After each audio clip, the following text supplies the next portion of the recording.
પારડી વાપીના ભંડારી મિત્રો જૂનાગઢના ગિરનારમાં દેવઉઠી 11 લીલી પરિક્રમા કરી પરત ફર્યા। વાપીના સાયકલિસ્ટ કાંતિભાઈ સાથે દમણના દંપતી સહિત બાળ મિત્રો 30 કિલોમીટરની કઠિન પગપાળા પરિક્રમા કરી। જય ગિરનારીના નાદ સાથે જૂનાગઢના ગિરનાર લીલી પરિક્રમાની શરૂઆત કારતક સુદ દેવઉઠી 11 થી પૂનમ સુધી ચાલે છે। ગિરનારની પરિક્રમાનું ખાસ મહત્વ છે। આ પરિક્રમા કરવા દેશભરમાંથી લાખો યાત્રિકો આવે છે। પરિક્રમા પગપાળા શરૂ કરતા ભક્તો 30 કિલોમીટરની યાત્રા દરમિયાન મુખ્ય 4 પડાવ 4 દિવસમાં પાર કરે છે। પ્રકૃતિની ગોદમાં ખડખડ કરતા ઝરણાઓ, ઊંચા ધોળાઓ, કપરા ચઢાણ, ગાઢ જંગલમાં યાત્રિકો ભોજન, ભજન અને ભક્તિ કરતા કુદરતને માણે છે। ત્યારે વાપીના સાયકલિસ્ટ પંચ કૈલાસી દોડવીર એવા કાંતિભાઈ ભંડારી છેલ્લા 5 વર્ષથી લીલી પરિક્રમા કરે છે।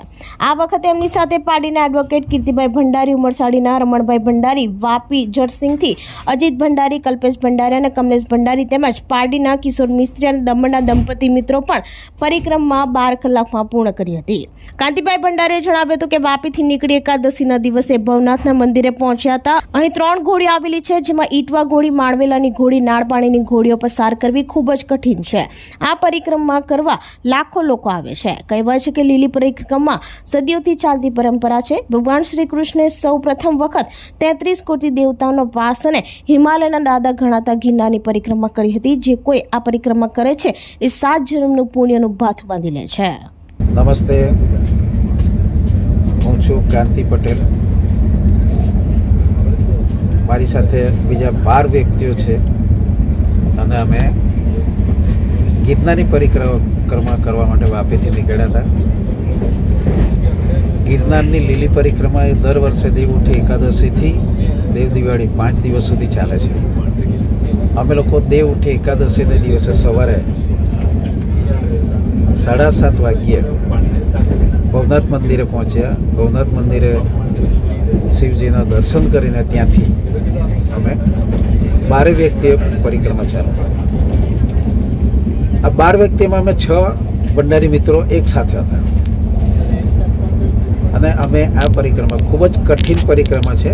3 ઘોડીઓ જે આવે છે, ઝીણા બાવાની મળી, માળવેલાની ઘોડી અને નળપાણીની ઘોડી, આ જે બધા જે છે એ ખૂબ જ મુશ્કેલ અને ખૂબ જ કઠિન છે। આ પરિક્રમા જે છે એ આશરે 30 કિલોમીટર જેટલી છે।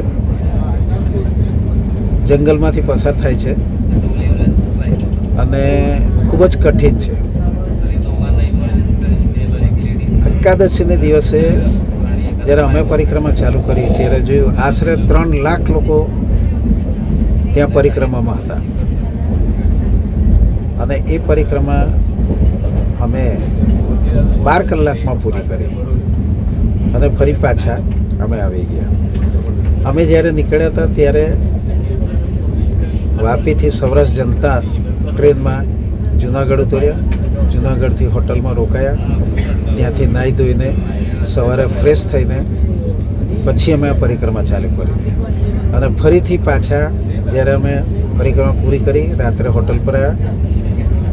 આજે સવારે અમે હોટલમાંથી નાહી ધોઈને 1 વાગે સૌરાષ્ટ્ર જનતા ફરીથી પાછો અમે પકડી લીધો અને રાત્રે 2 વાગે અમે વાપી પહોંચશું। ધન્યવાદ।